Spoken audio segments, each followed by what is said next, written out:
Self கண்ட்ரோல்டாக இருக்கணும்னு ஒரு வேலையை ஆரம்பிக்கிறீங்களா? ஆனால் அந்த வேலை செய்யும் பொழுதே பாதியிலேயே கண்ட்ரோலை இழந்து எங்கே ஆரம்பிச்சிங்களோ மறுபடியும் அங்கேயே வந்து நிற்கிறீங்களா? செல்ஃப் கண்ட்ரோலாக இருக்கவே முடியலையா? இந்த வீடியோவில் செல்ஃப் கண்ட்ரோலாக இருக்கிறதுக்கு 10 வழிகள் பார்க்கலாம் அன்பமிகோஸ்.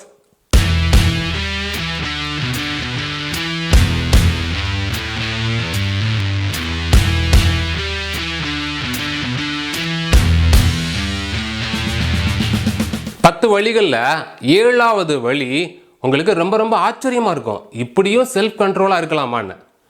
10 வழிகளில் எல்லாத்தையும் செய்யணும் தேவையில்லை. உங்களுக்கு எது செட் ஆகுமோ 2 செஞ்சால் கூட ஓகே தான். அதை தொடர்ந்து செஞ்சுட்டே வாங்க. செல்ஃப் கண்ட்ரோல் உங்களுக்கு கூட்டிகிட்டே போகும். முதல் பாயிண்ட்டு, காலையில் எழுந்தவுடனே வெந்நீர் தண்ணியில் குளிக்காமல் பச்சை தண்ணியில் குளிங்க. அதுவும் ரொம்ப கோல்டு வாட்டரில் குளிங்க.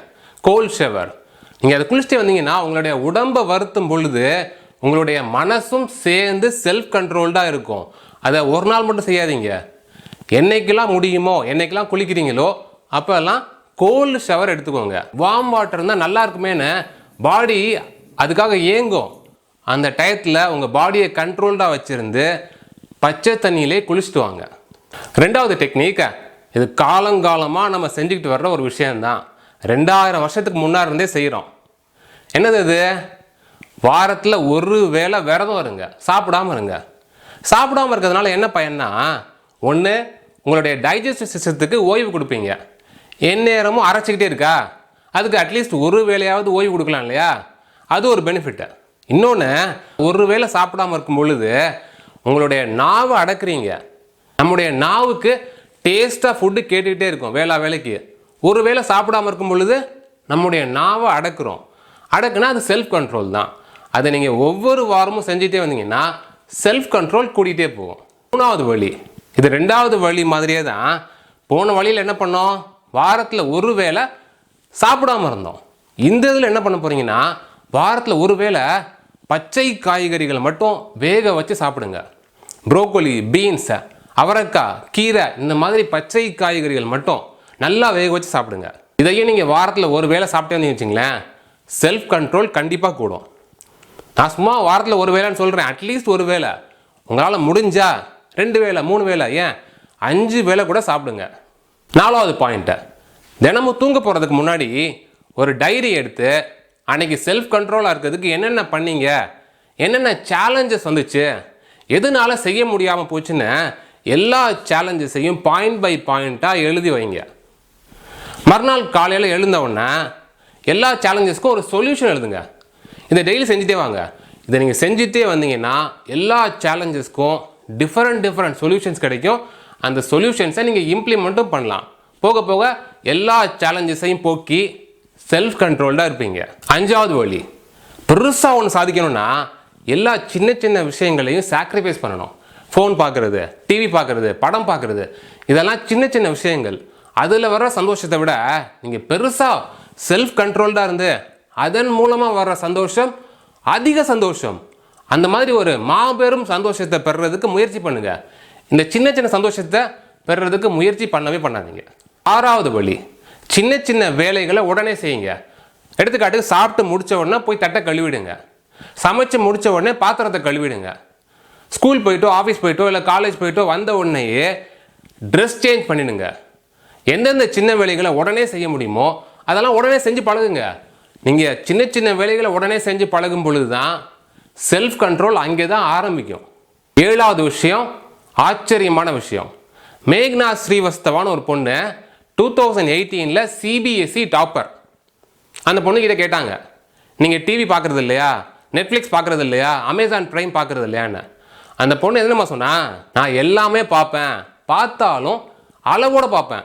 இவ்வளோ நேரம் தான் டிவி பார்க்கலான்னு எனக்கு ஒரு லிமிட் இருக்குது. அதுக்கு மேலே நான் என்றைக்குமே பார்த்ததே கிடையாது. படிக்கிறது அதிகமாக படிப்பேன். அதாங்க ஆன்சர். ஒரு விஷயத்தை ஒதுக்கிட்டு செல்ஃப் கண்ட்ரோல் கொண்டு வரணும்னு தேவையில்லை. ஒரு லிமிட்டில் வச்சுருந்தாவே ஓகே தான். அளவுக்கு மிஞ்சினா தான் அது நஞ்சு. அளவோடு இருந்தால் எல்லாமே ஓகே தான்.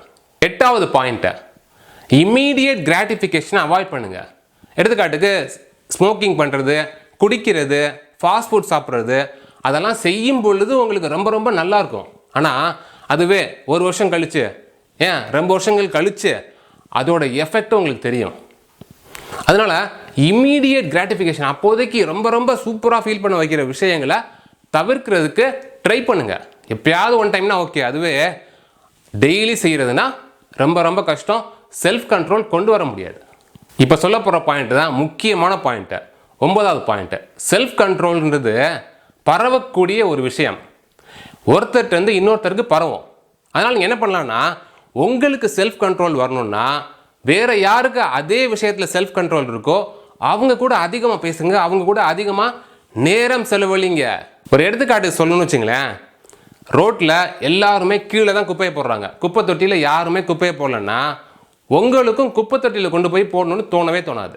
ஆனால் அதுவே ரோட்டில் எல்லாருமே பயங்கர செல்ஃப் கண்ட்ரோல்டாக இருந்து எல்லாருமே கொண்டு போய் குப்பை தொட்டியில் போட்டாங்கன்னா உங்களுக்கும் கொண்டு போய் குப்பை தொட்டியில் தான் போடணும்னு தோணும். அதாங்க, மற்றவங்களை பார்த்து நீங்களும் செல்ஃப் கண்ட்ரோல்டாக இருப்பீங்க.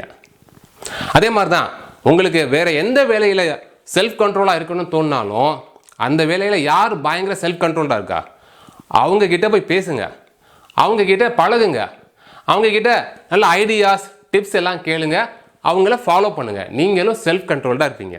10வது வழி மெடிடேஷன். அந்த காலத்து முனிவர்கள்லாம் எப்படி பயங்கர செல்ஃப் கண்ட்ரோல்டாக இருந்தாங்க, ஐம்புலன்களையும் அடக்கி ஆழ்ந்தாங்க இல்லையா? எப்படி? ஏன்னா அவங்க தவம் இருந்தாங்க. தவம் இருந்தால் ஐம்புலன்களையும் அடக்க முடியும். அதே மாதிரி தாங்க நீங்களும் பயங்கர செல்ஃப் கண்ட்ரோல்டாக இருக்கணும்னா மெடிடேஷன் பண்ணுங்கள், பயங்கர செல்ஃப் கண்ட்ரோல்டாக இருங்க. நம்மால் ஒருத்தர் சொன்னார், ரோடு முழுக்க பேப்பராக கடந்துச்சு சார், நான் எல்லாத்தையும் அள்ளி கொண்டு போய் குப்பை தொட்டியில் போட்டேன் சார்னார். நல்ல வேலை பண்ணியிருக்கீங்க, நீங்கள் செஞ்ச இந்த நல்ல விஷயம் மறுநாள் நியூஸில் வந்திருக்கணுமேன்னு கேட்டேன். ஆமாம் வந்துச்சு. விவேகானந்தர் குறுக்கு தெருவில் உள்ள அனைத்து வீட்டின் முன்பு உள்ள நியூஸ் பேப்பரை யாரோ ஒரு மர்ம நபர் அள்ளி கொண்டு போய் குப்பை தொட்டியில் போட்டுள்ளார், மர்ம நபரை தேடி கொண்டிருக்கின்றனர், இதான் சார் நியூஸ் வந்துச்சு அப்படின்னார். நீங்கள் ஒரு நாளைக்கு எவ்வளோ நேரம் ஃபோன் பார்ப்பீங்க? கமெண்ட்டில் சொல்லுங்கள். பாய் அன்பமிகோஸ்.